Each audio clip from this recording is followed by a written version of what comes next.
Assalamualaikum warahmatullahi wabarakatuh. Selawat dan salam ke atas junjungan besar kita Nabi Muhammad sallallahu alaihi wasallam. Allahumma salli ala Muhammad wa ala alihi wa sahbihi ajma'in. Apa khabar semua?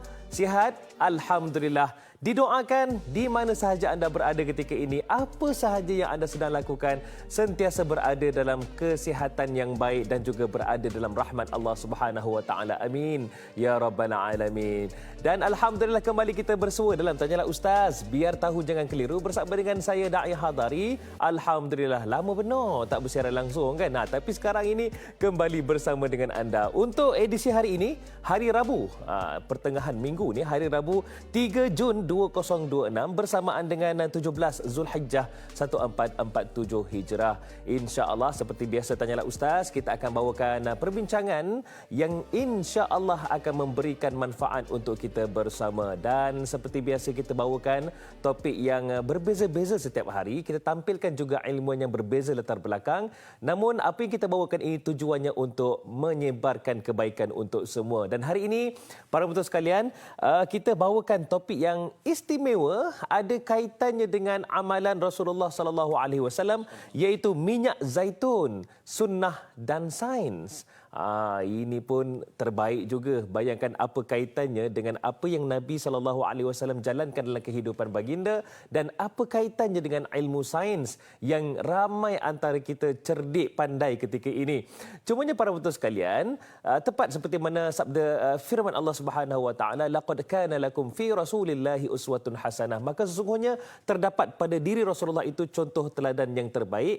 Inilah perbincangan yang kita akan bawakan untuk kita celik bersama. Cuma hari ini kita sangat beruntung kerana yang akan membicarakan, yang akan berikan perincian topik kita hari ini, iaitu yang berbahagia Ustaz Dr. Muhammad Azmi Yaakob yang baru datang dari Kelantan. Assalamualaikum Doktor. Waalaikumsalam warahmatullahi wabarakatuh. Al-Fadhil Ustaz. Ya, sihat Doktor? Alhamdulillah.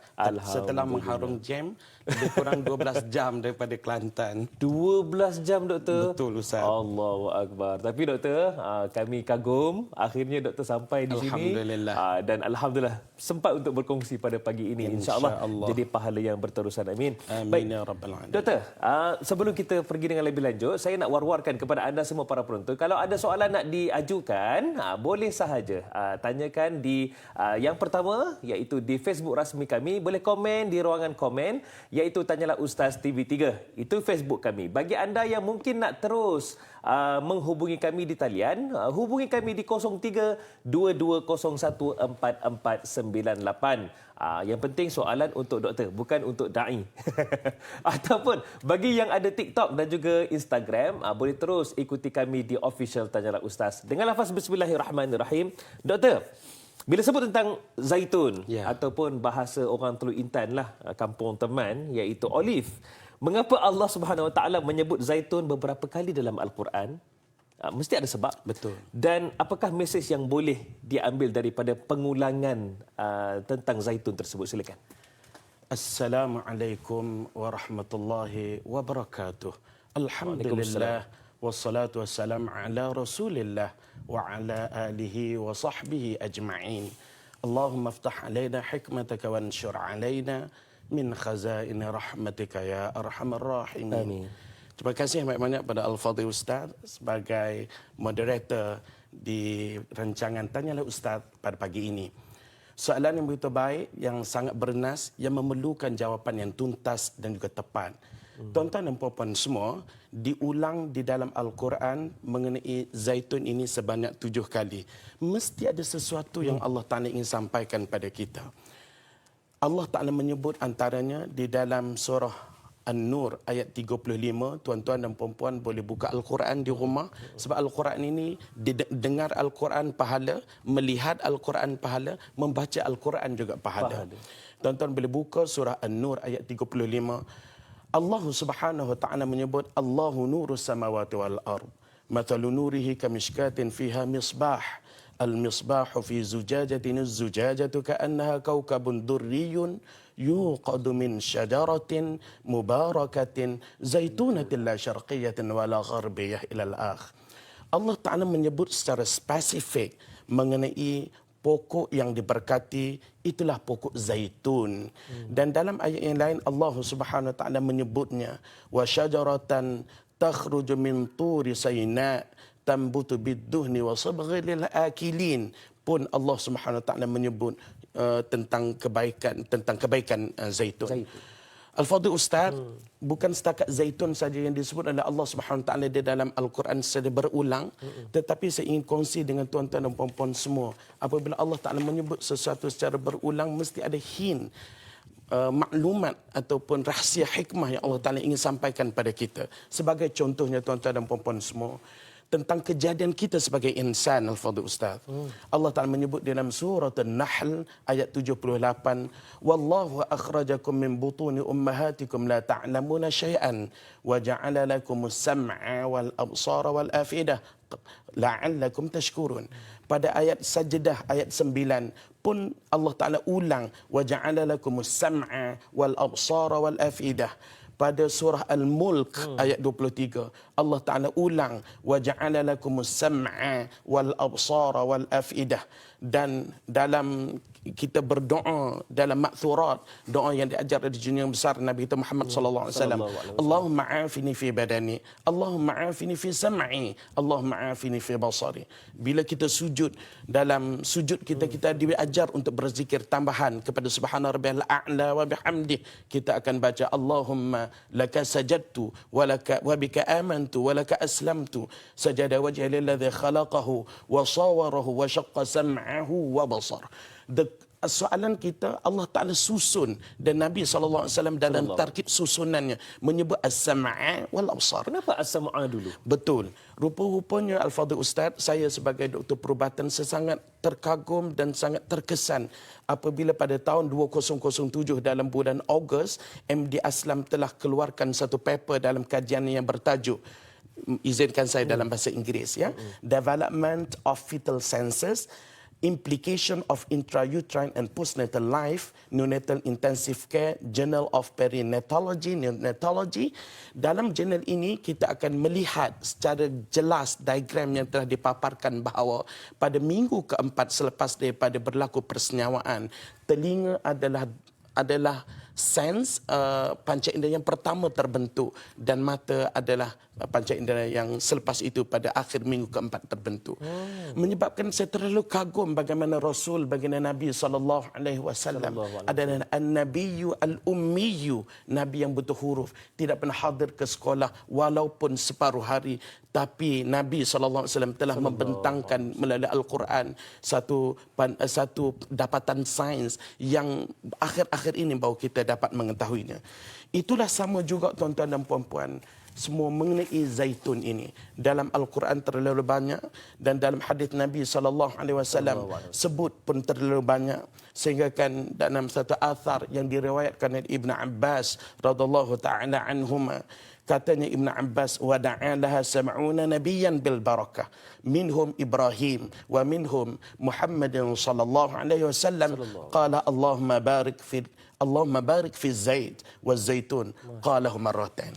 Bermaksud satu athar yang diriwayatkan oleh Sayyidina Ibn Abbas radhiyallahu taala anhuma, bermaksud telah didoakan minyak zaitun ini, pokok zaitun ini oleh 70 orang nabi, antaranya adalah Nabi Ibrahim dan juga Nabi Muhammad sallallahu alaihi wasallam. Doa yang berbunyi Allahumma barik fi zaid wa zaitun, dan Nabi ulang sebanyak 2 kali, bermaksud ya Allah, berikanlah keberkatan yang sebanyak-banyaknya kepada minyak zaitun dan pohon zaitun ini. Dan doa ini diulang oleh junjungan besar Nabi kita Muhammad sallallahu alaihi wasallam sebanyak 2 kali.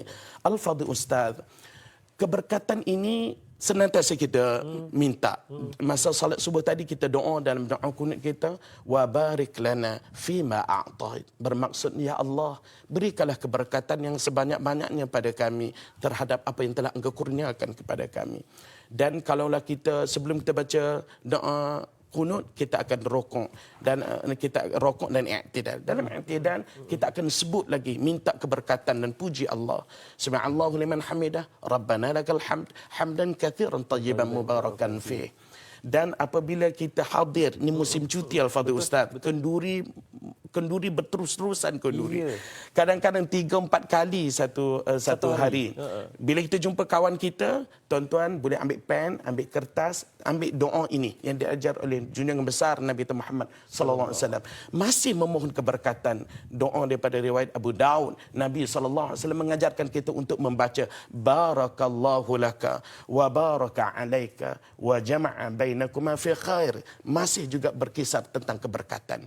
Jikalau Allah Ta'ala menyebut berulang kali syajaratan mubarakah, dan Nabi SAW pun doa supaya pokok ini bersama dengan 70 orang Nabi-Nabi yang lain supaya pokok dan minyak zaitun ini mempunyai keberkatan. Dan kita diajar dalam semua aspek kehidupan kita memohon keberkatan. Bahkan kalau kita nak makan pun kita minta supaya makanan kita diberkati oleh Allah Subhanahu Wa Taala. Bahkan perbincangan kita, tanyalah Ustaz, pada hari ini pun kita memohon keberkatan daripada Allah Subhanahu Wa Taala. Alangkah baiknya jika kita meneliti dengan lebih detail lagi apakah hikmah yang tersirat di dalam minyak zaitun ini. Al-Fadhil Ustaz yang dirahmati oleh Allah, keberkatan ini ditarifkan sebagai jalbul khair ataupun ziyadatul khair al-ilahi. Sesuatu yang dapat menarik kebaikan yang seterusnya. Bermaksud dia adalah satu siri mendapat keberkatan. Kalau ada sesuatu yang berkat kita dapat, dan keberkatan itu tidak berhenti di situ, tetapi ia menjadikan rentetan keberkatan, kebaikan yang seterusnya. Sebab itulah kita ingin melihat zaitun yang didoakan oleh baginda Nabi sallallahu alaihi wasallam penuh dengan keberkatan ini, apakah feedback yang positif daripada zaitun jika kita ambil kena pada masanya, kena pada caranya, dan betul-betul extra virgin sungguh. Dan apakah yang dikatakan sebagai extra virgin itu? Sebenarnya di dalam Qanun fi Tib disebutkan bahawa Ibn Sina menyebutkan bahawa sebaik-baik minyak zaitun itu adalah zaitun yang putih. Mesti ada reason kenapa dan mengapa. Maksudnya betul, ada perkelasan zaitun. Betul. Lepas ni kita akan pergi lebih detail lagi, insya-Allah. Itu dia. Bukan apa. Betul juga apa yang doktor sebutkan itu. Kita selalu cari keberkatan sebagai contoh kan. Bulan Ramadan lalu. Betul. Semua pakat dok sebutlah tentang bulan penuh keberkatan, bulan penuh keberkatan. Tapi bila sebutkan tentang keberkatan dalam pemakanan, ada yang tak jaga. Macam-macam ditelannya. Betul, tak pernah jumpa pun zaitun tu sendiri. Allahu Akbar. Baik, doktor, ada soalan daripada sahabat kita di Facebook ni, Kak Jo Zabidi, kita nak raikan. Beliau ada 2 soalan. Yang pertama, mengapa umat Islam digalakkan mengamalkan pemakanan ataupun makanan yang disebut dalam Al-Quran dan hadis? Kenapa? Yang kedua, Ustaz, adakah sains moden menyokong beberapa manfaat kesihatan minyak zaitun yang selaras dengan amalan sunnah Nabi SAW? Betul juga, sebab Nabi konsisten dengan amalan-amalan ini. Silakan, Doktor. Okey, apa yang ditanyakan ini adalah menandakan semangat penonton kita ingin tahu dengan lebih detail lagi. Al-Fadhil Ustaz, saya ingin bagi tahu satu kisah benar saya dengan pesakit saya yang menyebabkan sebetul-betul faham bahawasanya apabila seseorang mendapat maklumat yang betul, dia akan menghasilkan tindakan yang betul. Saya ambil setengah minit untuk cerita. Ini kisah benar, Al-Fadhil Ustaz. Satu hari saya menjaga klinik pakar bius. Pesakit saya ini secara jadualnya sepatut datang 8.30. Tetapi dalam pukul 12 baru sampai di klinik. Bila saya tanya kenapa sampai lambat, sebenarnya dia ada cleft palate. Cleft palate ni dalam bahasa kita sumbing gusi. Bibir dia intact, sempurna, alhamdulillah. Kalau kita tak tanya, kita tak tahu bahawasanya dia sumbing lelangit. Jadi dia pun jawab pada saya dalam sengau, dia kata ni mujung sampai. Maksudnya ini pun mujur sampai. Alhamdulillah sampai walaupun susah lambat. Susah nak faham tu. Susah. Saya kata kenapa? Sebab masa dia nak tahan Grab untuk datang ke hospital, rupa-rupanya pemandu Grab ini pun orang yang sengau juga. Jadi bila dia bagi tahu kepada Grab, hantar saya ke hospital, hantar saya ke hospital, orang yang bawa Grab ini rasa dia Ustaz? Dia rasa dia macam diperli lah. Dia diperli. Akhirnya kawan ni marah sangat pada dia, pegang leher kolor baju dia, dan orang kampung pun melihat pergolakan ini. Orang kampung pun sangka sebab tidak bayar bayar Grab tu. Lalu rupa-rupanya bila berlaku pentekaian, orang kampung beritahu tak apa, saya akan bayar bagi pihaknya. Barulah dia beritahu bukan masalah bayaran, tapi dia telah perli saya. Rupa-rupanya yang bawa Grab pun sumbing gusi juga rupa-rupanya. Lalu bila orang kampung bagi tahu, bukan, awak dengan dia adalah sama, serupa. Awak dengan dia ada serupa. Selepas daripada dia tahu sebenarnya orang ini bukan perli dia, tapi orang ini pun menghadapi masalah yang sama. Pada waktu itu daripada nak marah bertukar menjadi memaafkan, daripada geram bertukar menjadi kasih sayang, daripada nak bagi penumbuk bertukar memberikan salam. Betapa besarnya kesan apabila kita dapat tahu, dapat maklumat yang betul dan yang benar. Betul. Al-Fadhil Ustaz, memang betul. Nabi SAW menyebut, Al-Quran pun menyebut, dalam athar pun sahabat-sahabat baginda Nabi SAW menyebut secara berulang kali. Kerana zaitun ini mempunyai pelbagai impak positif. Antaranya, dalam zaitun ini ada oleic acid ataupun yang lebih famous, yang lebih masyhur dikenali sebagai omega 9.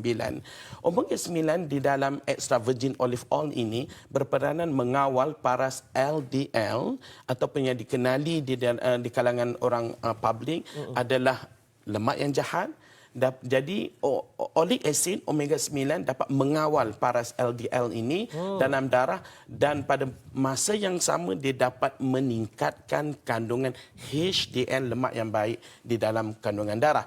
Pada masa yang sama Al-Fadhil Ustaz, di dalam extra virgin olive oil EVO ini mengandungi polyphenol. Dalam EVO ini juga yang berperanan untuk mencegah oksidasi, pengoksidaan LDL lemak yang jahat ini. Jadi dia dapat mengelakkan pembentukan plak ataupun atherosclerosis dalam bahasa perubatannya. Pada masa yang sama, kalau kita tengok kepada paparan skrin di carta ini, tuan-tuan akan melihat kandungan EVOO, antaranya oleic acid, hydroxytyrosol, oleocanthal, semua kandungan aktif ingredient ini di dalam EVOO akan menghasilkan impak yang sangat positif kepada kesihatan manusia. Sebagai contohnya, aktif ingredient ini akan menghasilkan NO. NO ini adalah nitric oxide. Nitric oxide berperanan untuk mengembangkan salur darah. Apabila salur darah kita mengembang, apa jadi pada jejari? Jejari akan meningkat. Bila jejari meningkat, apa berlaku pada rintangan ataupun resisten?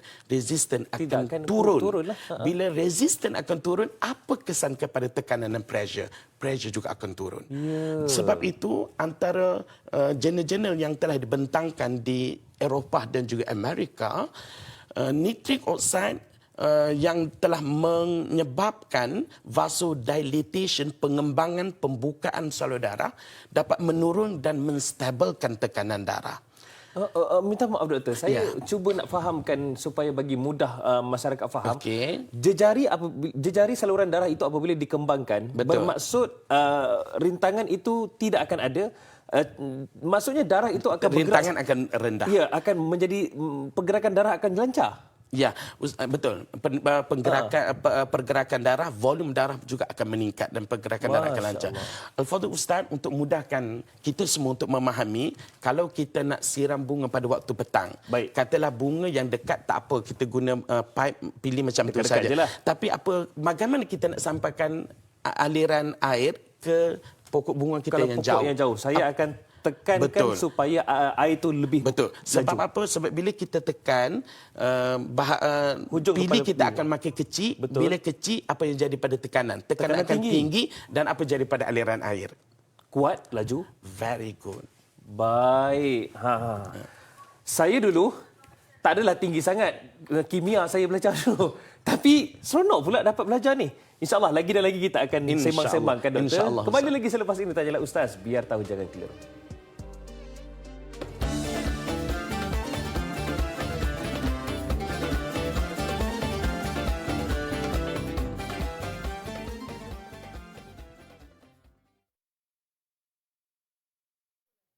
Mewakili penonton.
Segala jawapan kini dihuraikan dalam Tanyalah Ustaz. Biar tahu, jangan keliru. Termasuklah sebelum ini ramai tertanya-tanya, kenapa tekanan darah aku tinggi?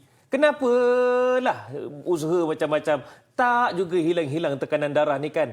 Rupa-rupanya ada yang kita abaikan. Asyik duk makan daging aja kan? Maklumlah lepas Aidil Adha ni kan stok daging banyak menyebabkan macam-macam tinggi kan gayat saya. Tapi itulah rupa-rupanya ada jawapannya dalam apa yang Nabi amalkan setiap hari. Dan itulah yang kita bawakan perbincangan kita, minyak zaitun, sunnah dan sains, bersama dengan yang berbahagia Ustaz Dr. Muhammad Azmi Yaakob. Doktor, sebelum kita pergi lagi dan lagi, saya tadi orang kata apa, tersentuh bila doktor sebut tentang jejari ataupun akan apa nama, saluran darah itu akan meningkat dan akan melancarkan peredaran darah. Jadi soalan saya tadi tentang LDL. LDL yang doktor sebut sebagai lemak jahat. Ya. Apa kesannya kalau LDL ini makin hari makin banyak dalam tubuh badan seorang manusia? Apa antara kesan-kesan dia, doktor? Okey. Terima kasih sebanyak-banyaknya kepada Da'i, dan soalan yang diutarakan ini adalah soalan yang orang penonton semua ingin tahu. LDL ini dalam bahasa mudahnya kita sebut sebagai lemak jahat, sebab LDL ini akan menyebabkan berlakunya plak ataupun atherosclerosis, iaitu penyempitan dan penyumbatan pada salur darah. Jikalau salur darah kita tersumbat dekat jantung, kita akan dapat heart attack, serangan jantung. Jikalau salur darah kita tersumbat dekat otak, kita akan dapat CVA, cerebrovascular accident, yang kita panggilkan sebagai stroke. Sebab itu LDL ni sangat-sangat berbahaya. Di samping itu, LDL ini akan menyebabkan kandungan asymmetrical dimethyl arginine akan meningkat dalam salur darah, ataupun sebagai mudahnya kita sebut sebagai ADMA. Kalaulah tuan-tuan penonton di rumah dapat tengok dekat paparan skrin, saya letakkan di situ ADMA, tuan-tuan tengok di atas tu, DM bermaksud kencing manis, HTN darah tinggi, LDL adalah kandungan lemak jahat. Jikalau LDL tinggi, kandungan lemak jahat itu tinggi, dan juga orang yang ada diabetik, kencing manis dan juga darah tinggi, serta orang yang mempunyai kegagalan ginjal berpinggang, dia mempunyai ADMA yang sangat tinggi. ADMA ini peranan dia adalah nak melawan nitrik oksida yang kita sebutkan tadi, menyebabkan salur darah dia akan senantiasa mempunyai tekanan yang tinggi. Yang kedua, ADMA akan merosakkan ataupun akan membuat pembentukan plak atherosclerosis di dalam salur darah kita. Sebab itulah olive oil ini, sebab itu saya terlalu kagum dengan apa yang disebut dengan yang besar Nabi kita Muhammad sallallahu alaihi wasallam.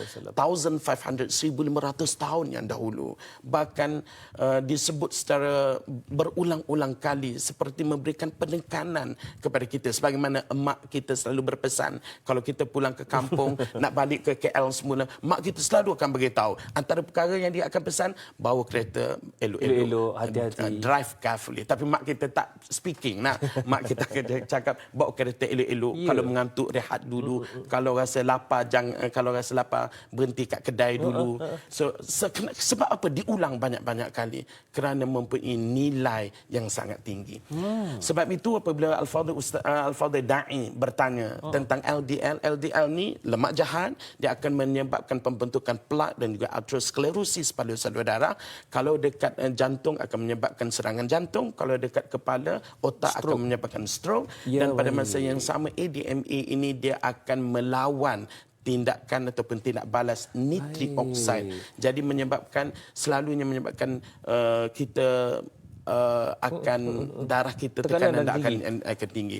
Saya ingin kongsikan dengan Da'i serta penonton semua saya ada pesakit saya yang mengamalkan EVOO ni, extra virgin olive oil ini, asalnya daripada 3 jenis anti-hypertensive, ubat darah tinggi, amlodipine, beta blocker, ACE inhibitor, perindopril. Itu yang banyak-banyak betul. tu, ubat Dan tu. selepas daripada 6 bulan, dia konsisten mengamalkan EVOO extra virgin olive oil ini, kita BP blood pressure dia stable dan dapat cut down jadi 2, dan selepas daripada beberapa bulan dia datang semula, kita dapat cut down, dapat kurangkan dos ubat antihipertensif. Sekarang ni dia hanya bergantung pada single antihipertensif saja. Masya-Allah. Tapi ingatan semua dai, biarlah doktor yang membuat keputusan. Baik. Jangan kita sendiri Nasihat lebih daripada daripada doktor. pakar lah. Betul, nasihat daripada pakar. Tadi doktor ada sebut tentang LDL itu, rupa-rupanya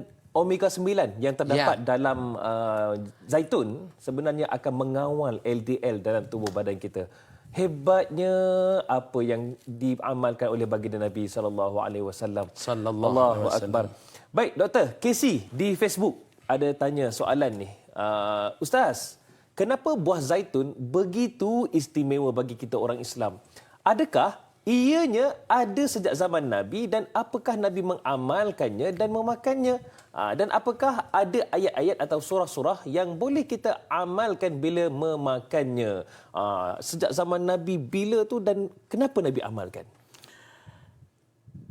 Soalan ini betul-betul mengingatkan saya pada satu peristiwa. Seorang guru Cina, jiran saya di Kuala Krai, emak dia ada demensia.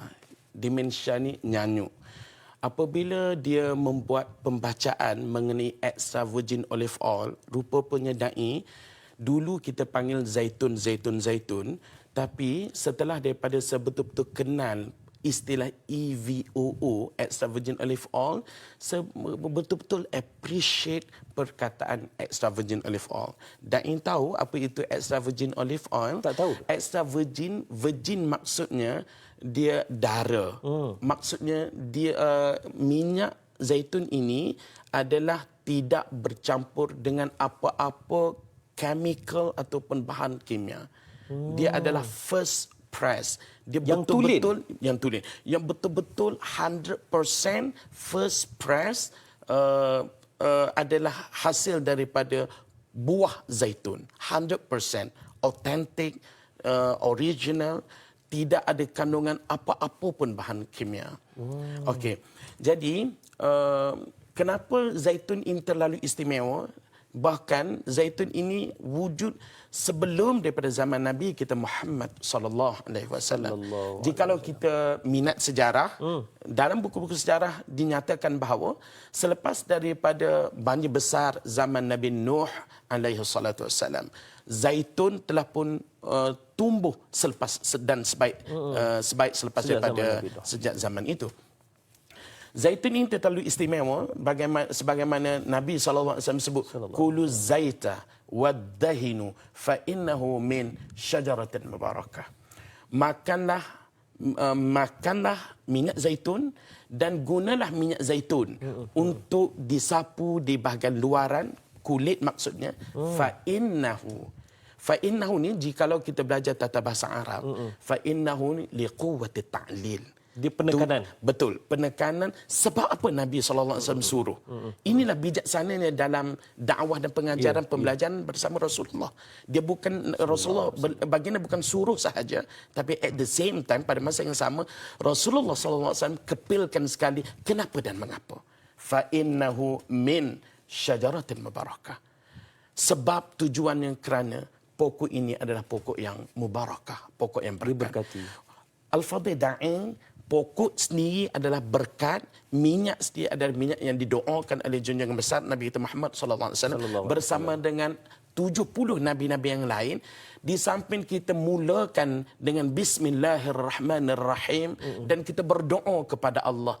2, 3, 4 faktor yang kita sebutkan tadi, insya-Allah kita akan dapat impak positif daripada mengamalkan minyak zaitun EVOO secara konsisten, insya-Allah. InsyaAllah. Para penonton sekalian, pagi ini saya nak syorkan kepada yang mungkin sedang tonton secara langsung, tekan butang kongsi ataupun dengan izin share supaya lebih ramai dapat manfaat. Bukan apa, doktor. Ada antara setengah-setengah lah, segelintir lah. Tak semua. Dia kata kami dengar cakap doktor je sebab dia pandai sains. Ada yang sebelah pihak kata kami dengar cakap ustaz je sebab ustaz yang lebih afdal. Hari ni ustaz dan doktor dalam masa yang sama. Kalau tak dengar juga, nak dengar cakap siapa lagi kan? Da'i, merapu aja. Baik, hari ini doktor, kita bawakan perbincangan ini, kita nak luaskan juga skop kita supaya lebih ramai faham dalam kehidupan ni, pentingnya kita amalkan pemakanan yang terbaik.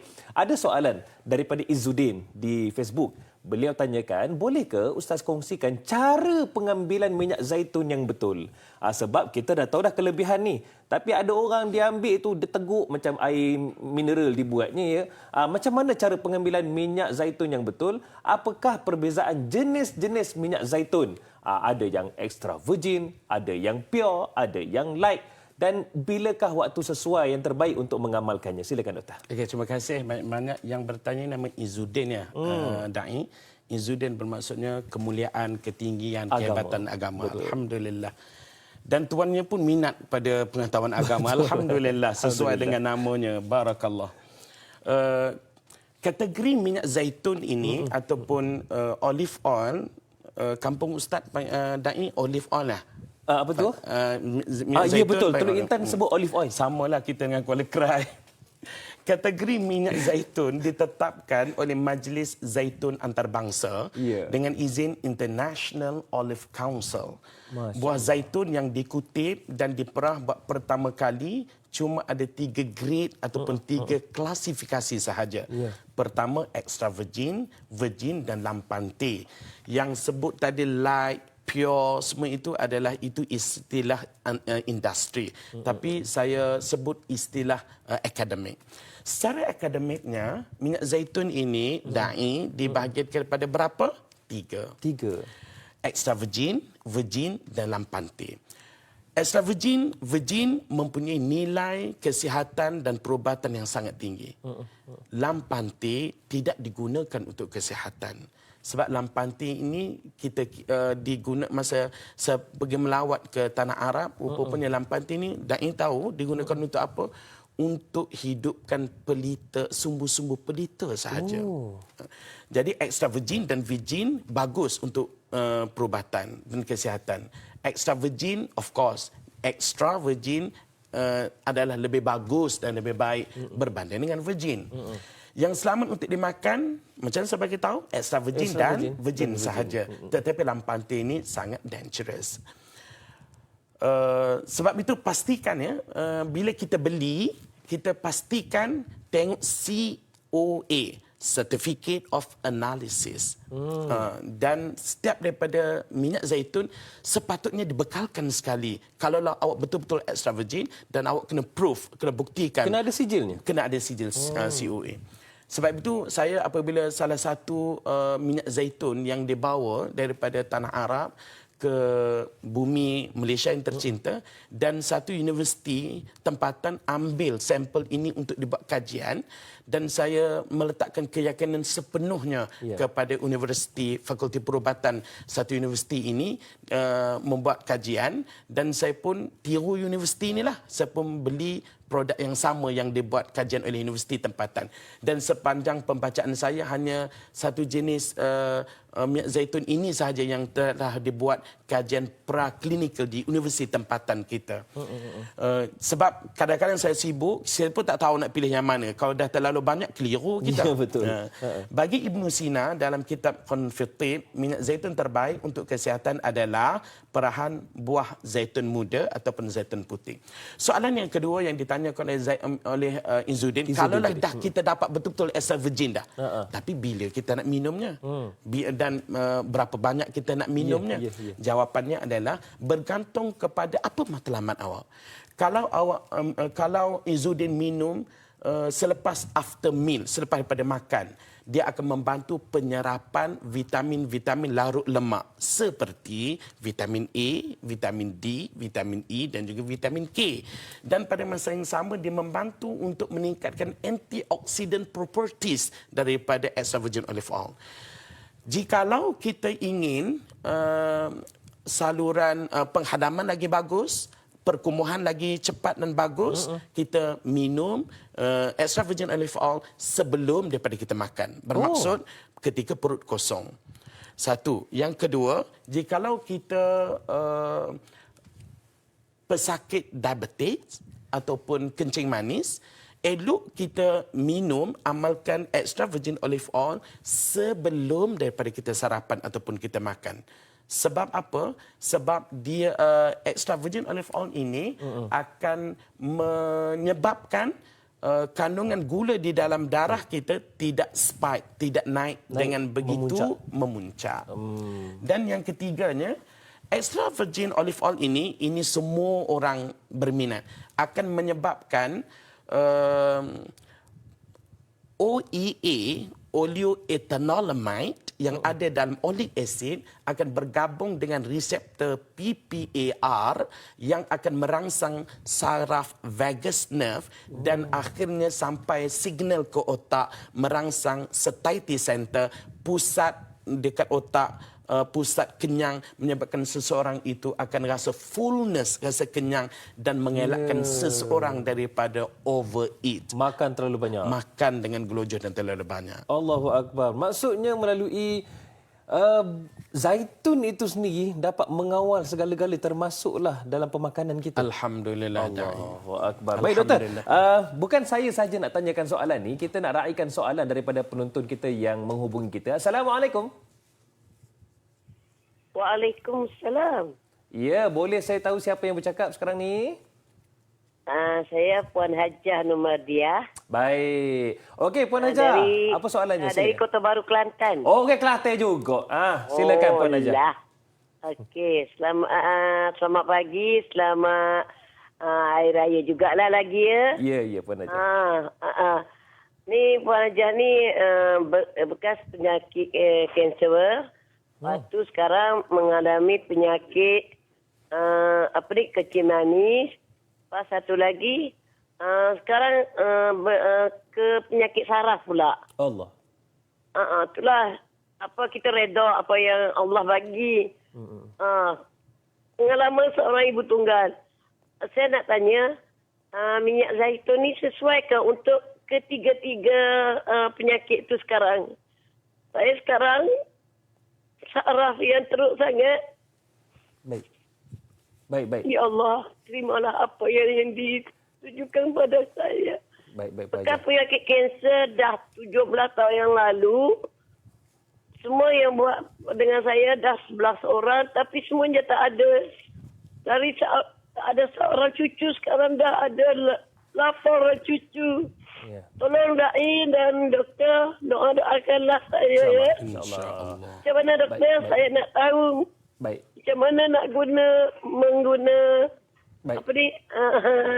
minyak zaitun apa ni? Baik. Nama zaitun ni? Baik, minyak zaitun ya. Baik Puan Hajah. Baik, terima kasih atas soalan tu. Saya yakin insya-Allah ada jawapan. Ya, baik Puan Hajah, tak apa. Okey. Doakan saya amin, juga ya. Amin insya-Allah. Sentiasa mendoakan. Assalamualaikum. Waalaikumsalam warahmatullahi wabarakatuh. Baik, satu demi satu ujian kepada Puan Hajah dan saya yakin jawapannya insya-Allah doktor dah sedia. Tapi kita tunggu dulu, selepas ini kita akan jawab doktor. Kerana kita akan rehat seketika. Kembali lagi selepas ini, tanyalah ustaz biar tahu jangan keliru.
Itu dia jutaan manfaat ada pada satu bahan yang mana telah diamalkan oleh baginda Nabi SAW. Dan pagi ini kita bawakan eksklusif kepada anda semua iaitu Olive Jadin. Dan hari ini kita bersama dengan pengarah Olive Jadin Sedia Berhad, Encik Muhammad Syakir As-Salam bin Ya. Baik, Encik Syakir. Pagi ini terima kasih bersama dengan kami. Cumanya kita tengok di depan ni ada beberapa produk yang insya-Allah mudah-mudahan kita akan faham akan manfaatnya. Berdasarkan bukti saintifik pada hari ini, kita nak tahu kenapa kita perlu mengamalkan minyak zaitun putih. Silakan Ustaz. Encik Syakir. Bismillahirrahmanirrahim. Warga penonton yang dihormati sekalian. Keistimewaan minyak zaitun putih ini, yang pertama, ia mempunyai kajian preklinikal. Dikaji oleh Fakulti Perubatan Uniza di Terengganu. Masya Allah. Banyak-banyak minyak zaitun, istimewanya minyak zaitun putih ini ada kajian klinikal dan disahkan. Kami dah bentangkan dapatan kajian preklinikal kami di International Medical Conference di Korea, dan kami akan bentangkan terkini kami akan bentangkan dapatan kajian kami di Lisbon, Portugal. Pada 2 dan 3 hari bulan 7. Tambahan pula ya Dai, minyak zaitun Zuitina Prestige Olive Jardin ni kami mendapat banyak award antarabangsa. Dari pertandingan di Greece, di Spanyol, di Berlin, di China dan juga di Itali. So ini merupakan pengesahan ketulinan yang tinggi daripada pertandingan minyak zaitun sedunia. Dalam banyak-banyak minyak zaitun yang ada di pasaran, kita kena yakin dan kita kena faham bahawa hanya minyak zaitun yang mempunyai sijil pengesahan daripada makmal bebas menentukan kualiti dan juga grade minyak zaitun. Seperti sijil yang ada di hadapan saya ini. Ini merupakan sijil pengesahan minyak zaitun. Semua minyak zaitun adalah bukan extra virgin kecuali disahkan oleh makmal bebas, terutamanya makmal Teyo di Spanyol. Kena ada sijil pengesahan. Sijil pengesahan menyatakan bahawa berapa peratuskah lemak baik yang ada dalam minyak zaitun tersebut, berapa peratuskah dia punya median of fruity, 7, 6 dan sebagainya. Kita kena pastikan bahawa minyak zaitun yang kita makan ini adalah tulen. Ketulinan itu ada pada pengesahan daripada makmal bebas. Masya Allah. Anugerah demi anugerah yang digondol menunjukkan bahawasanya tidak disangkal lagi ini adalah yang terbaik dan itu adalah terdapat dalam minyak zaitun putih. Cumanya macam mana kami nak dapatkan minyak zaitun putih ini? Bukan senang nak dapatkan yang asli ini. Ya. Boleh hubungi 010 262 8508 ataupun boleh berkunjung ke butik Zuitina di Kota Baru, Kelantan. Di butik Zuitina kami mengajar bagaimanakah untuk mengenal pasti ketulinan minyak zaitun. Minyak zaitun ini mempunyai satu ciri-ciri yang positif yang perlu kita tahu, yang perlu kita kenal, ataupun boleh ke website olivejardin.com.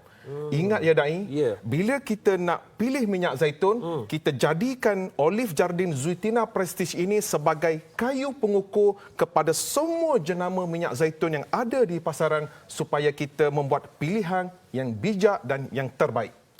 Maksudnya Encik Syakir, di pasaran kita tidak tolak kemungkinan ada yang tidak asli. Betul. Apa antara yang terkandung dalam minyak zaitun yang tidak asli di pasaran itu?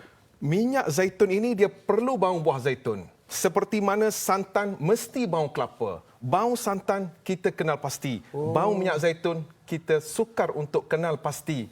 Tetapi secara ringkasnya kita pastikan bahawa minyak zaitun yang kita minum itu mesti mempunyai sedikit rasa pahit dan juga pedas.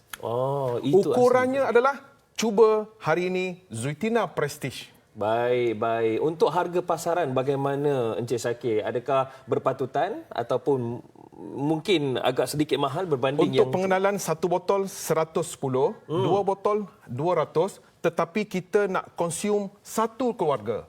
Mak ayah kita, adik-beradik kita, anak kita, kita dapatkan pakej 6 botol hanya dengan harga RM540 sahaja. Ini adalah satu pelaburan kesihatan kita untuk menjarakkan diri kita daripada terkena daripada Betul, macam-macam musibah. macam-macam musibah. Ya, betul. saya suka apa yang Cik Syakir sebutkan tadi, ya, iaitu tentang bagaimana ini ikhtiar kita untuk kita jadikan hidup kita lebih baik. Baiklah, untuk info lanjut anda boleh pergi ke laman sesawang www.olivejardin.com. Terima kasih Cik Syakir sudi bersama dengan kami. InsyaAllah. Moga-moga insya-Allah kita akan dapat kongsikan, dapatkan manfaat daripada Olive Jardin ini insya-Allah. Baiklah, lagi dan lagi kita akan bawakan perbincangan lanjut selepas ini. Terus konsisten bersama dengan kami Tanyalah Ustaz. Biar tahu, jangan keliru.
Segala jawapan kini dihuraikan dalam Tanyalah Ustaz. Biar tahu, jangan keliru dan Alhamdulillah. Segala puji bagi Allah. Hari ini kita dapatkan manfaat dalam perbincangan minyak zaitun, sunnah dan sains.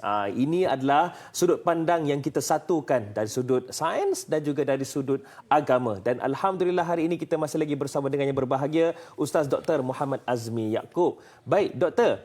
Tadi saya terkejut dengan satu panggilan daripada Puan Nurmadiah, Puan Hajah Nurmadiah tadi yang menyatakan satu demi satu ujian yang beliau lalui. Bukan sekadar ujian dari sudut apa yang beliau lalui dalam rumah tangganya, kehidupannya, tetapi ada juga dari sudut penyakitnya, termasuk depresi dan lain-lain. Apakah ada manfaat daripada buah zaitun ini dapat membantu untuk dirinya? Silakan Doktor. Terima kasih kepada Da'i dan juga terima kasih juga kepada Puan Nurmadiah, penonton kita yang telah membuat panggilan sebentar tadi, dan semohon kita semua dan juga seluruh penonton yang bersama dengan kita Tanyalah Ustaz pada pagi ini berdoa kebaikan. Amin. Dan semoga Allah Ta'ala memberikan rahmat, kasih sayang, keredaan, kekuatan, kejayaan, kesihatan kepada Puan Nurmadiah. InsyaAllah. Amin. Amin. Ya Rabbal Alamin. Da'i, saya terlalu tersentuh dengan soalan yang telah ditanyakan tadi, dan saya teringat beberapa orang pesakit saya dan juga sekaligus sebagai anak murid kuliah saya. Soalan yang lebih kurang sama, kerana apabila seseorang mengalami kanser ataupun malignancy, dia bukan setakat sakit dan penderitaan sahaja, tetapi dia mengganggu emosi. Mengganggu emosi dan menyebabkan seseorang itu berakhir dengan depression, kemurungan dan juga anxiety.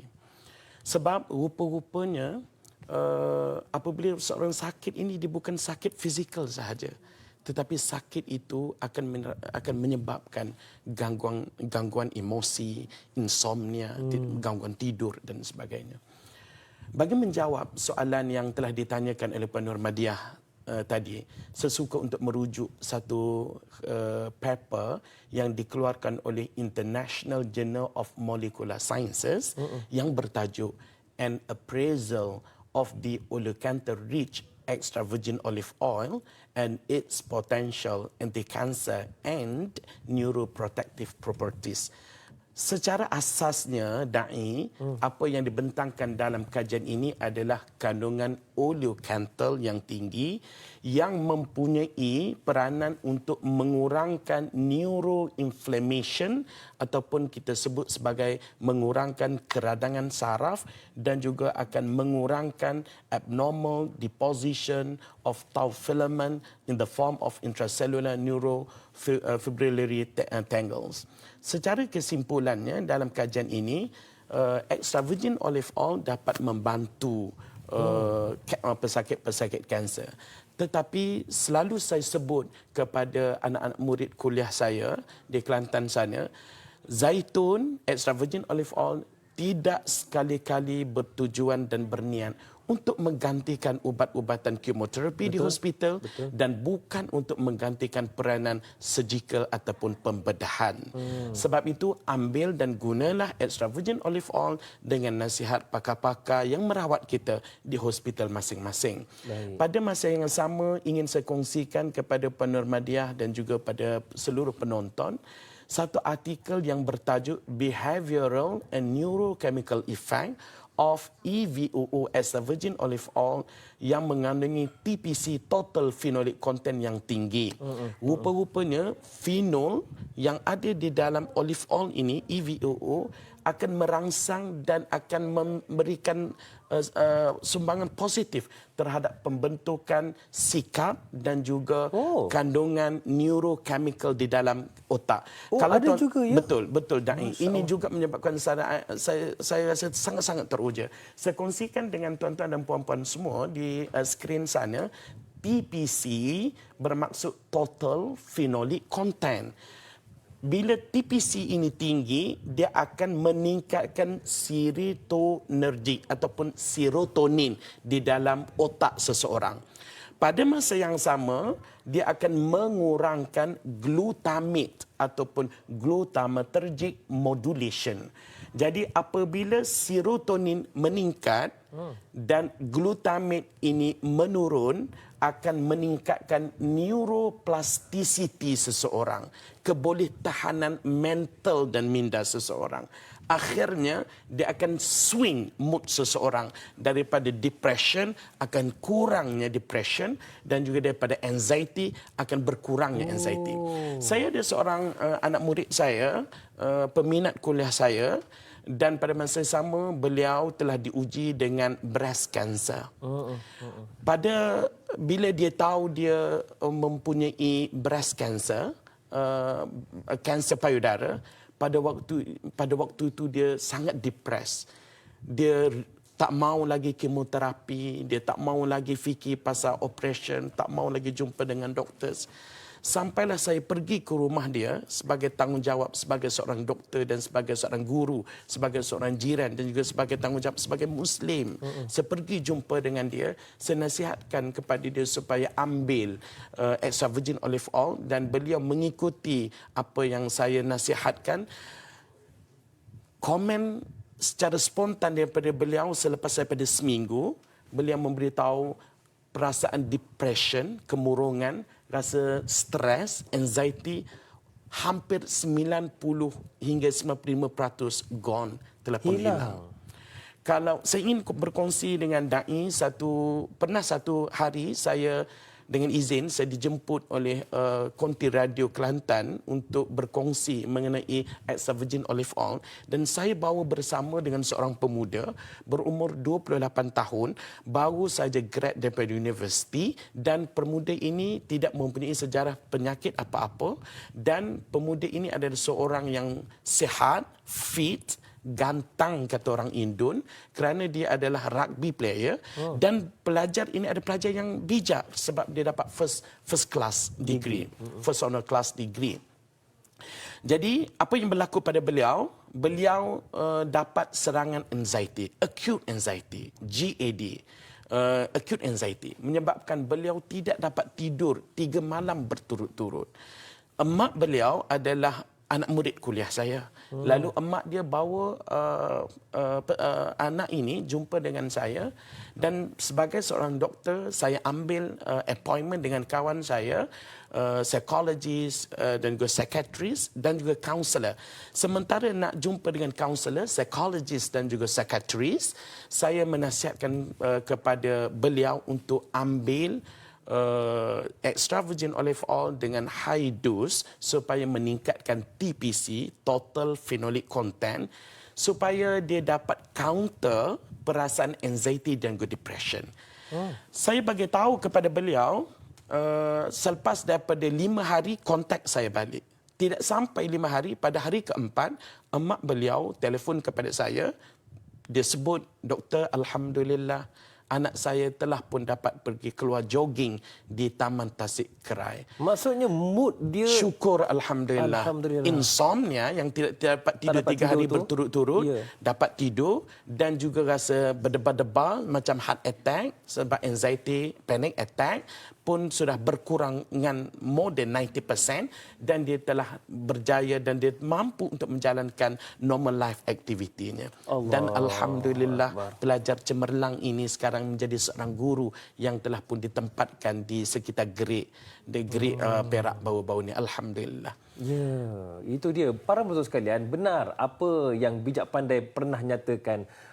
Mereka menyatakan apa dia, kita adalah apa yang kita makan. Dan daripada apa yang kita makan itu akan mengeluarkan sikap kita juga, bagaimana kita dengan apa yang kita makankan. Baik, insyaAllah doktor, banyak lagi kita akan bincangkan doktor, termasuklah tapi sebelum itu kita nak bawakan soalan ini dulu daripada Intan Zurina Abdul Razak di Facebook. Beliau ada tanyakan 2 soalan. Yang pertama, Ustaz, minyak zaitun sering dikaitkan dengan manfaat kesihatan seperti membantu mengawal kolesterol. Adakah lebih baik diamalkan secara mentah atau tak boleh nak telan-telan ni? Kita masukkan dalam masakan. Boleh ke tidak? Itu yang pertama. Yang kedua, Ustaz, kenapa makanan sunnah kebanyakannya mahal? Seperti minyak zaitun asli. InsyaAllah. Macam mana tu, doktor? Mungkin doktor boleh kongsikan jawapannya. Okey. Terima kasih, Da'i. Dan terima kasih kepada Puan Zurina. Terima kasih, Puan, di atas soalan ini. Bagi saya, investment di dalam kesihatan ini tidak ada nilainya. Kan? Kerana nikmat sihat ini adalah satu nikmat yang sangat besar. Betul. Saya ingin kongsikan satu peristiwa yang berlaku. Seorang suami membawa isterinya ke hospital, dan pada waktu itu isterinya tidak sedar. Dalam Islam perubatan kita panggil sebagai drop GCS. Dan Al-Fadhil Da'i, apa yang berlaku, kita buat CT scan sebagaimana standard biasa, dan kita dapati pendarahan yang sangat besar di dalam kepala yang mana tidak compatible untuk hidup. Dan akhirnya kita mengatakan bahawa isterinya telah mengalami brain death, iaitu mati otak. Mati otak equals to matilah. Dan pada waktu itu dia bagi tahu pada saya, peristiwa ini betul-betul menyentuh hati dan perasaan saya sebagai seorang pengamal perubatan. Dia bagi tahu pada saya, doktor, bagi tahu pada saya ada duit. Saya ada kawan saya dekat Amerika, dekat UK, everywhere. Doktor bagi tahu saya, kalau duit is not a matter. Itu bukan masalah. Apa yang harus saya beli, ubat kat mana yang harus saya dapatkan untuk menghidupkan semula otak isteri saya. Kalau saya tak sempat untuk order daripada US, kawan saya boleh tolong beli dan bawa ke sini. Saya dalam nada yang sedih, saya memberitahu tugas seorang doktor adalah untuk merawat orang sakit, bukan untuk menghidupkan yang telah meninggal dunia. Pada waktu itu saya melihat seorang suami dengan penuh air mata, dengan suara yang serak-serak, menangis sehingga terduduk beliau. Berarti duit yang banyak tidak dapat membeli umur dan juga kesihatan kita. Sebab itu, kalau soalan sangat mahal, saya rasa tidaklah sangat mahal berbanding dengan keberkatan dan juga manfaat. Kebaikan kita peroleh. Kebaikan dan juga manfaat yang begitu besar. Soalan yang ditanyakan, adakah kita nak makan secara mentah ataupun dengan masakan? Macam saya bagi tahu, bergantung kepada apa yang awak nak. Kalaulah awak, kalau tuan-tuan dan penonton semua minum dan ambil extra virgin olive oil sebelum daripada makan, akan melancarkan penghadaman, melancarkan perkumuhan, akan tidak menyebabkan spike, akan melonjak kandungan gula dalam darah, akan menyebabkan kita akan rasa early satiety, cepat kenyang, lama pula kita akan rasa fullness, rasa kenyang, dan dapat mengelakkan kita daripada overeat, daripada makan berlebih-lebihan. Kalau nak tanya, bolehkah kita makan mentah ataupun kita buat dalam masakan, minyak zaitun lebih cepat mendidih berbanding minyak sawit, tidak sesuai untuk masakan pada suhu tinggi seperti deep fry. Dan ingin tahu deep fry, mungkin kita lelaki tak mahir sangatlah kotnya. Masak terlalu ni ke? Panas ke? Terlalu panas.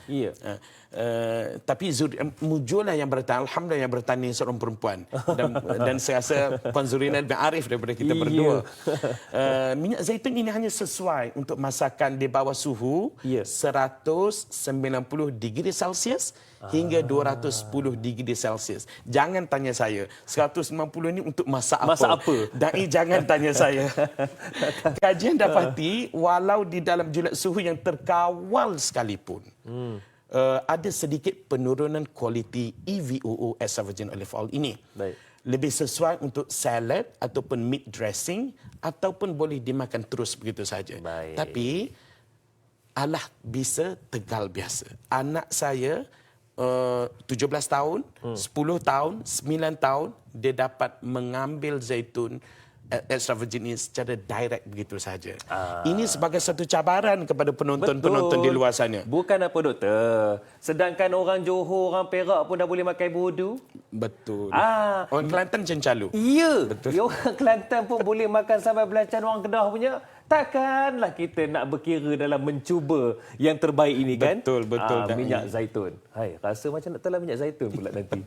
Nanti kan selepas ini sambungan perbincangan kita. Kita akan tutup dulu perbincangan kita doktor di TV3 dan sambungan melalui apa yang kita bawakan hari ini, minyak zaitun, sunnah dan sains, kita akan sambung di TV9. Jadi terus bersama dengan kami, kekal setia, tanyalah ustaz biar tahu jangan keliru. InsyaAllah.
Segala jawapan kini dihuraikan dalam Tanyalah Ustaz. Biar tahu, jangan keliru dan difahamkan yang menonton kita dalam Tanyalah Ustaz ini bukan sekadar yang berada di Malaysia. Bahkan para penonton kita yang konsisten menonton kita setiap hari dari Nun di seberang tambak sana di Singapura. Apa khabar orang-orang Woodlands? Apa khabar orang-orang Singapura? Bahkan ada juga yang menonton dari Batam dan Riau, Indonesia. Serta ada juga sahabat handai kita dari Bandar Seri Begawan, Brunei. Dan ada juga tak ketinggalan menonton kita Abai Kakak hok mana duduk di Jala, ada di Naratiwat. Sihat deh. Alhamdulillah, pagi ini kita bawakan perbincangan tentang minyak zaitun, sunnah dan sains bersama dengan yang berbahagia Ustaz Dr. Muhammad Azmi Yaakob. Baik, Doktor. Saya yakin susah nak dapatkan pokok zaitun dekat Malaysia ni. Teluk Intan pun rasanya banyak pokok sawit aja. Jadi kita nak cerita ni, Doktor, tentang buah zaitun ini, katakanlah ataupun minyak zaitun ini ada yang amalkan, Doktor, tapi dia ni risau, aku ni ambil ubat, dalam masa yang sama nak telan zaitun, okey ke tidak? Sekarang overdose pula, kan? Macam mana tu, Doktor? Okey, terima kasih Da'i. Soalan ini saya selalu ditanya semasa di hospital dan juga semasa di masjid, semasa saya menyampaikan kuliah. Sebenarnya tidak ada, setakat pengetahuan saya, pembacaan saya, tidak ada interaksi di antara extra virgin olive oil dengan ubat-ubatan di hospital. Baik. Tidak ada interaksi. Bahkan dalam satu kajian yang dilakukan di universiti tempatan kita, Fakulti Perubatan, mereka memberitahu bahawasanya extra virgin olive oil yang dibuat kajian itu ada mempunyai hepatoprotective properties, iaitu mempunyai sifat untuk protect fungsi hati. Dan dalam kajian ini dia melakukan kajian terhadap tikus, ya. Dalam kajian ini berdasarkan pembacaan saya, dan saya pernah berjumpa direct secara langsung dengan ketua pengkajinya, iaitu Profesor Dr. Harmi ini. Dia memberitahu bahawa dia membuat dua bandingan. Satu grup tikus ini diberikan high fat diet, HFD, dan satu grup ini diberikan high fat diet plus dengan extra virgin olive oil.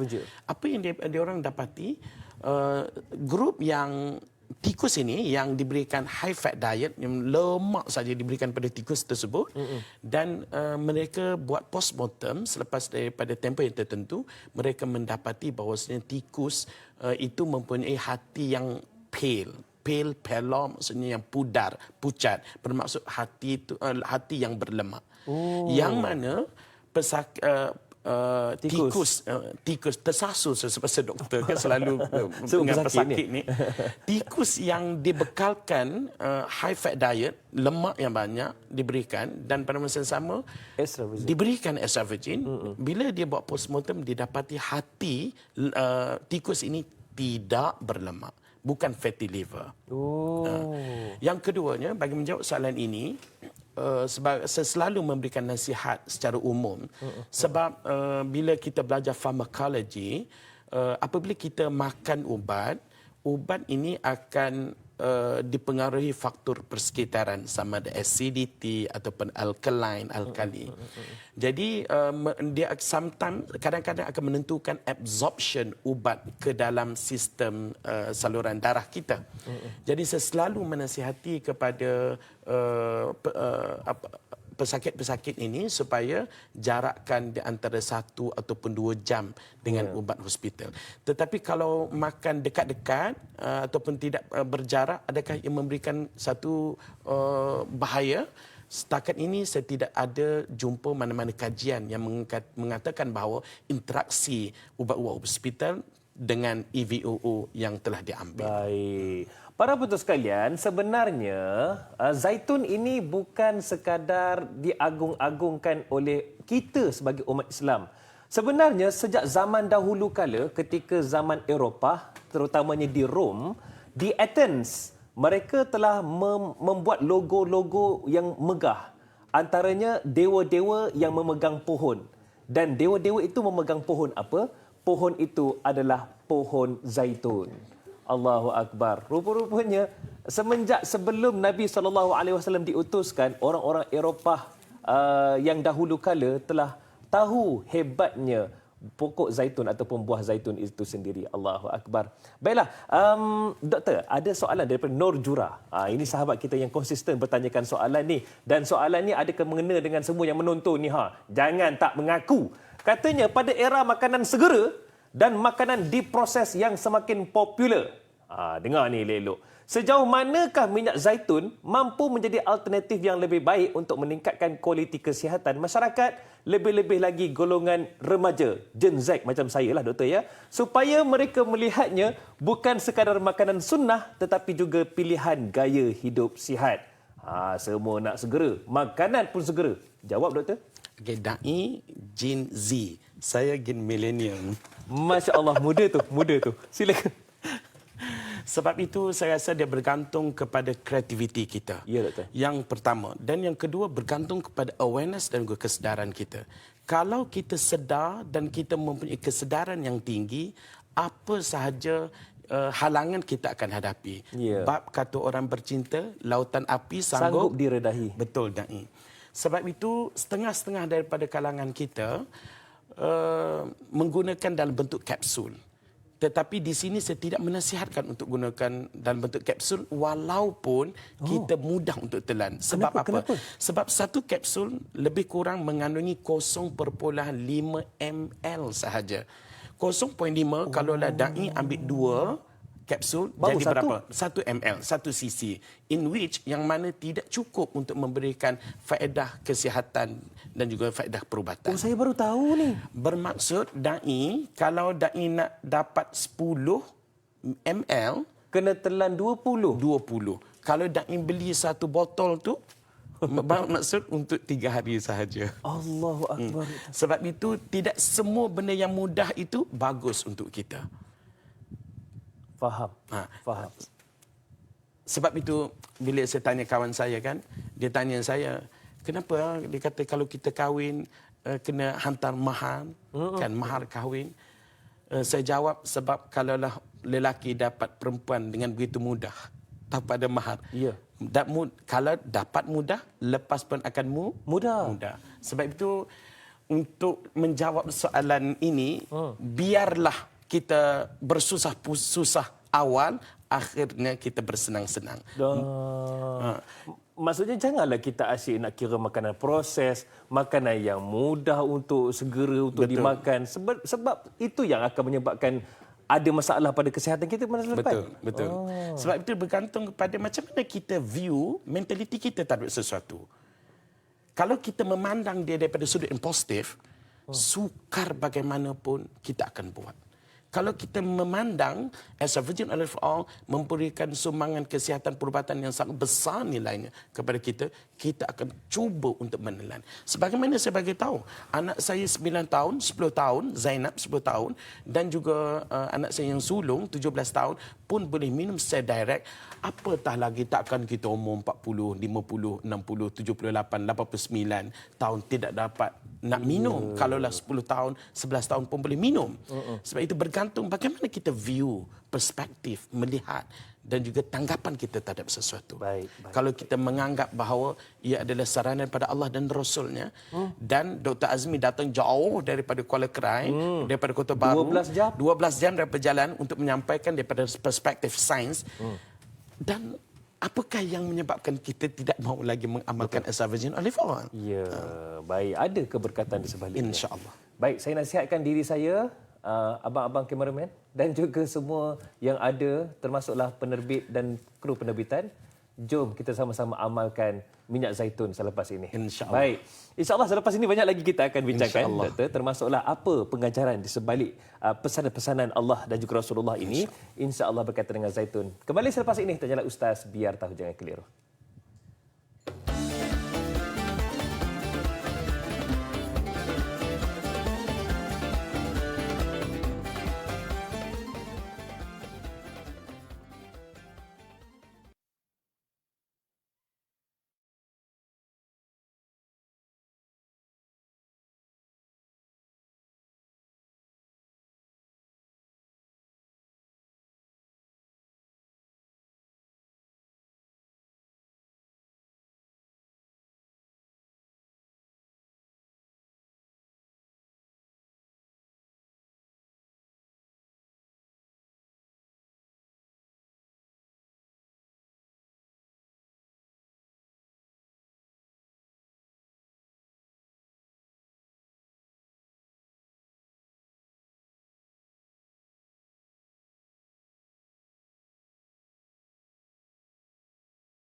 Kembali bersua, Tanyalah Ustaz, biar tahu jangan keliru. Hari ini kita bawakan perbincangan minyak zaitun, sunnah dan sains. Dan Alhamdulillah dari Kuala Krai datang kemari. 12 jam tau. Bukan senang untuk membawakan topik kita ini. Kita bersama dengan yang berbahagia Ustaz Dr. Muhammad Azmi Yaakob. Baik, Doktor.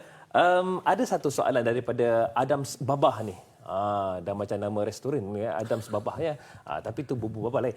Soalan beliau, menurut Islam, bagaimana kita meletakkan minyak zaitun pada kedudukan yang sebenar agar kita dapat beramal dengan sunnah, menghargai kajian sains mengenainya, tapi dalam masa yang sama tidak terjebak dengan sikap terlalu bergantung kepada sesuatu sehingga terlupa bahawa kesembuhan hakikatnya datang daripada Allah Subhanahu Wa Taala. Sebab ada orang, doktor, bila terlalu bergantung dengan sesuatu, tak jadi apa pun, dia dah mula menghukum. Silakan, doktor. Okay. Terima kasih kepada yang bertanya, penonton yang bertanya. Soalannya, bagaimanakah kita meletakkan dalam, kalau saya boleh rephrase balik soalan ini, bagaimana kita respon terhadap extra virgin olive oil setelah kita tahu sabdaan baginda junjungan besar baginda Nabi sallallahu alaihi wasallam daripada firman Allah Subhanahu wa taala dan juga perbincangan kita mengenai sains pada pagi ini.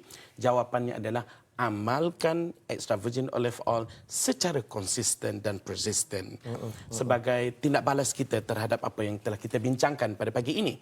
Yang kedua, sebagai seorang Muslim, فَإِذَا عَزَمْتَ فَتَوَكَّلْ عَلَى اللَّهِ. Kita berusaha dan the rest, lebihnya lagi kita serahkan pada Allah. Saya ingat satu doa yang disebut oleh Imam Nawawi di dalam kitab Al-Adhkar. Doa ini diajar oleh junjungan besar Nabi kita Muhammad sallallahu alaihi wasallam kepada anak-anak perempuannya. Doanya berbunyi, Subhanallah wa bihamdih, la quwwata illa billah, ma sya'allahu kana wa ma lam yasha' lam yakun. A'lamu anna Allah ala kulli syai'in qadir wa anna Allah qad ahata bi kulli syai'in ilma.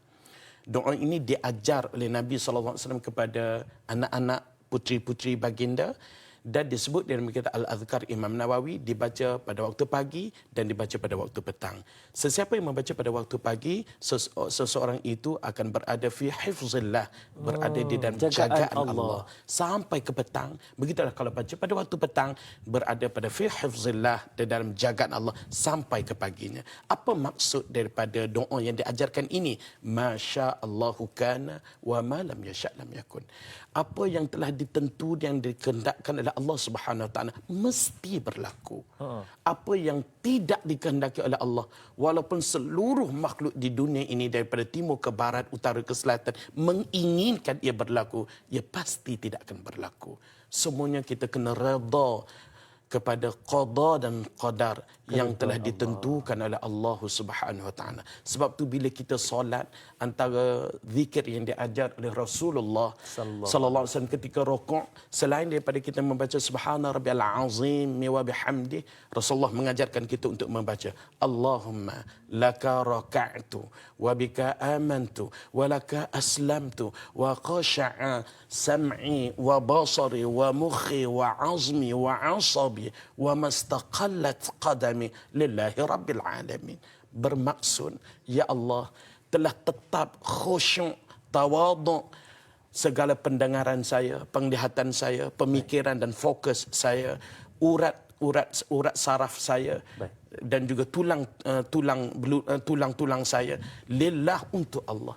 Menandakan kita sebagai seorang hamba, kita perlu redha pada ketentuan dan qada daripada qadar Allah Subhanahu Wa Taala. Kita merancang, Allah yang menentukan. Allah yang menentukan keadaan. Baik, doktor, kita nak raikan pemanggil di talian ketika ini, Puan Siti Rohani. Assalamualaikum. Waalaikumsalam warahmatullahi wabarakatuh. Apa khabar, Puan? Assalamualaikum, doktor dan Dai. Waalaikumsalam warahmatullahi. Silakan dengan soalan, Puan Siti Rohani dari Banting. Ini saya ingin bertanya, ada 2-3 soalan lah. Saya mewakili kaum wanita ni. Macam mana kalau orang sedang hamil, mengandung, dia mengalami darah tinggi, terlalu tinggi darahnya. Dan satu lagi, orang menyusukan anak, orang wanita lah. Baik. Pun ada darah tinggi. Jadi apa yang tak boleh dimakan, orang yang ada penyakit darah tinggi, apa yang kita perlu hindarkan jangan dimakan. Dan satu lagi, adakah boleh mengamalkan minyak zaitun ni untuk harian, untuk masak dan untuk mengurut tengkuk yang sakit tu, sebab darah tinggi ni selalunya orang sakit tengkuk. Baik. Itu aja soalan saya ya Ustaz dan Doktor. Assalamualaikum warahmatullahi Waalaikumsalam wabarakatuh. warahmatullahi wabarakatuh. Bukan setakat wanita, saya yang pejuang wanita pun nak tahu jawapan tu. Silakan doktor. Alhamdulillah. Kepada penonton yang telah membuat panggilan sebentar tadi, saya doa supaya Allah Ta'ala memberikan rahmat dan kasih sayang kepadanya. Sebab kerana soalan ini, pejuang wanita pun dapat maklumat yang sama. Kepada orang yang pregnant ataupun wanita yang hamil, saya pernah bertanya kepada orang-orang di Morocco, adakah semasa pregnant diorang stop consume extra virgin olive oil? Itu soalannya. Jawapannya tidak. Sebab apa? Sebab extra virgin olive oil adalah makanan yang berkat. Dia tidak ada campuran kimia apa-apa pun. Bahkan semasa dalam pregnant, hamil, orang-orang di Morocco sana terus minum extra virgin olive oil ini. Dan soalan yang kedua, adakah boleh digunakan untuk sapu bahagian luar-luar? Jawapannya boleh. Bahkan kata Nabi SAW, kulu az-zaita waddahinu bih. Makan dan minumlah zaitun ini waddahinu bih, dan gunakanlah dia sebagai minyak untuk sapuan di bahagian luar, external use maksudnya. Boleh. Bahkan kalaulah pesakit stroke ataupun pesakit yang berada di ICU, kita akan sapukan minyak zaitun ini supaya dia akan meningkatkan integriti kulit supaya tidak mudah terjadi ulcer. Termasuk pada luaran bahagian tubuh badan. Bahagian luaran. Allahu Akbar, itu hebatnya manfaat daripada pohon zaitun ini, iaitu minyak zaitun. Baik doktor, saya nak tanyalah soalan ini mewakili yang menonton ketika ini juga kan. Doktor, sebagai seorang pengamal perubatan dan seorang yang sibuk dengan pesakit-pesakit yang merujuk kepada doktor, doktor juga membuat kajian tentang minyak zaitun, bahkan kajian secara terperinci, rujuk sana dan sini. Bahkan sibuk juga untuk ke sana kemari, mewar-warkan, menceritakan hasil kajian.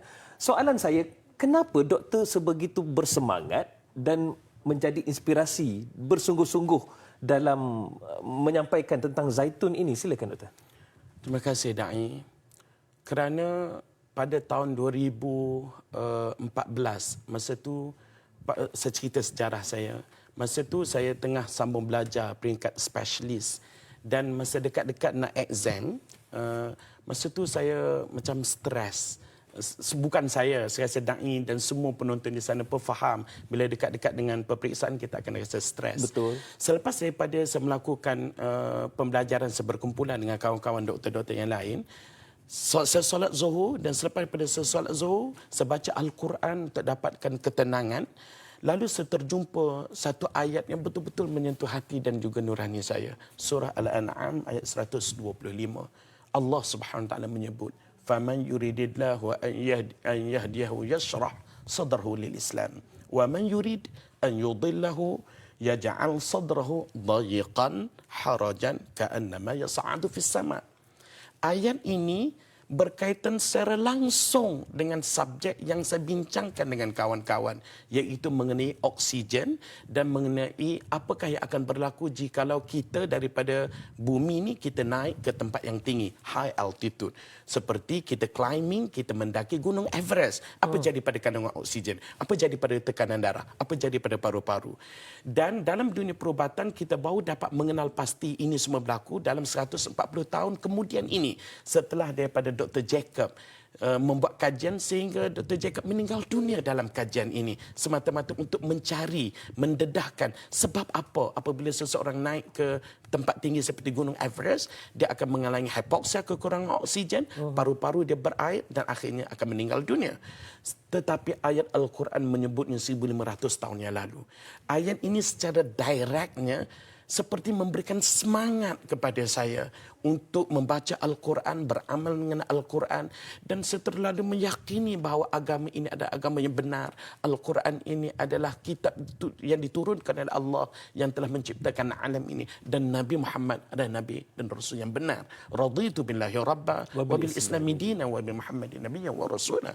Maksudnya, sesiapa yang Allah Ta'ala tidak memberikan hidayah ataupun menjadikan ia sesat, Allah Ta'ala akan menjadikan dada orang yang sesat ini dayiqan harajan.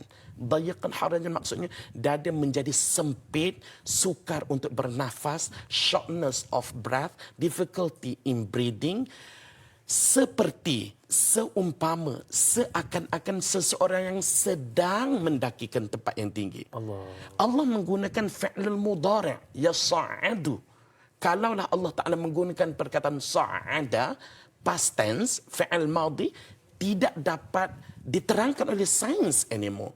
Sebab apa? Sebab kalaulah telah lama berada di tempat tinggi, badan kita sempat membuat perubahan. Seperti tulang kita akan jadi besar, saiz buah pinggang kita akan jadi lebih besar, sebab buah pinggang kita akan menghasilkan erythropoietin.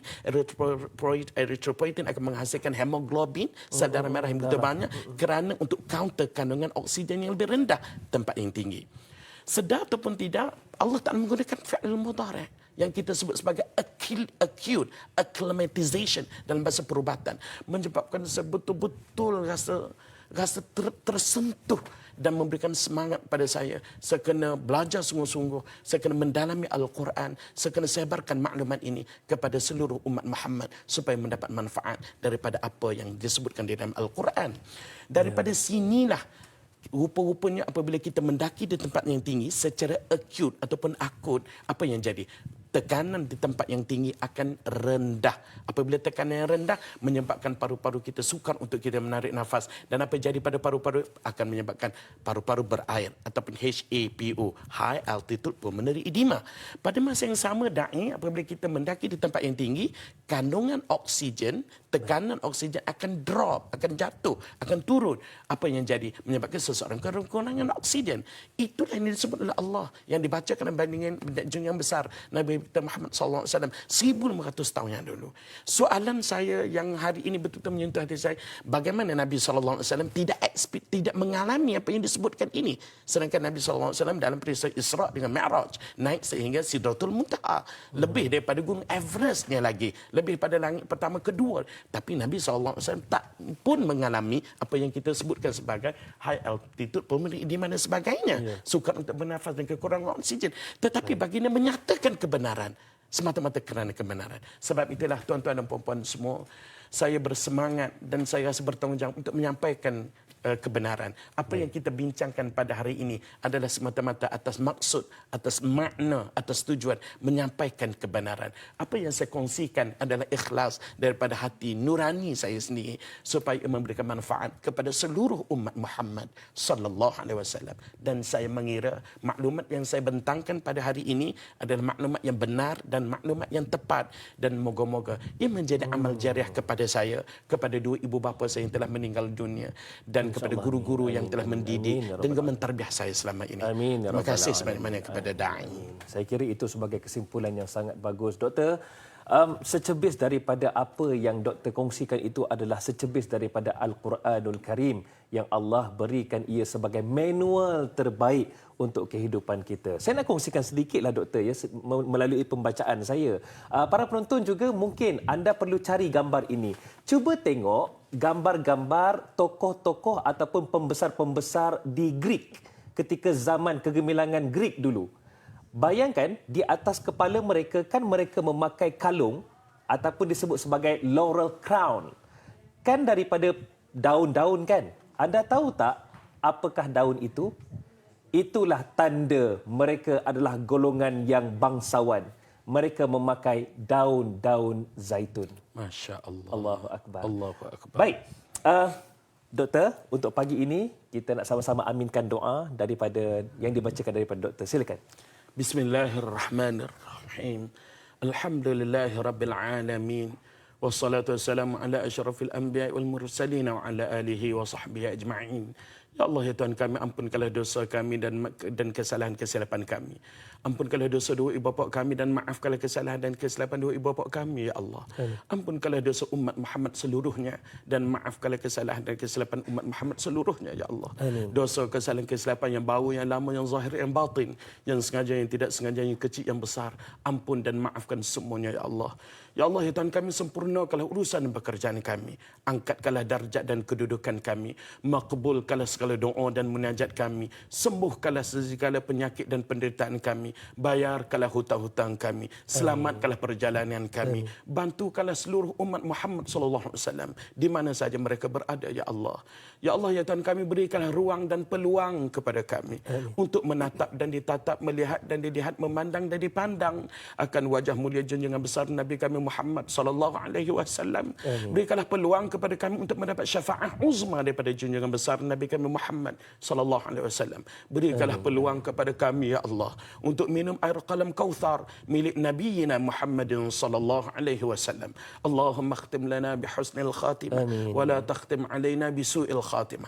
Rabbana zalamna anfusana wa in lam taghfir lana wa tarhamna lanakunanna minal khasirin. Rabbana atina fid dunya hasanah وفي الآخرة حسنة وقنا عذاب النار وقنا عذاب النار وقنا عذاب النار وصلى الله على خير خلقه سيدنا محمد وعلى آله وصحبه أجمعين سبحان ربك رب العزة عما يصفون وسلام على المرسلين والحمد لله رب العالمين. Amin ya rabbal alamin. Terima kasih diucapkan kepada yang berbahagia Ustaz Dr. Muhammad Azmi Yaakob. Nak kelik lah ni. Nak kelik. Alhamdulillah, insya-Allah mudah-mudahan dipermudahkan Amin urusan. ya rabbal alamin. Terima kasih Doktor ya. Baiklah para penonton sekalian, saya tinggalkan anda dengan hadis Nabi SAW. Tapi sebelum itu, esok bersama dengan sahabat saya Dai Cak, Dai Luqman, yang mana akan bersama dengan yang berbahagia Ustaz Fikri Abdul Razak. Kita akan cerita tentang Abu Ubaidah Al-Jarrah, seorang sahabat Nabi radhiyallahu anhu. Insya-Allah kita akan bawakan perbincangannya esok. Baiklah,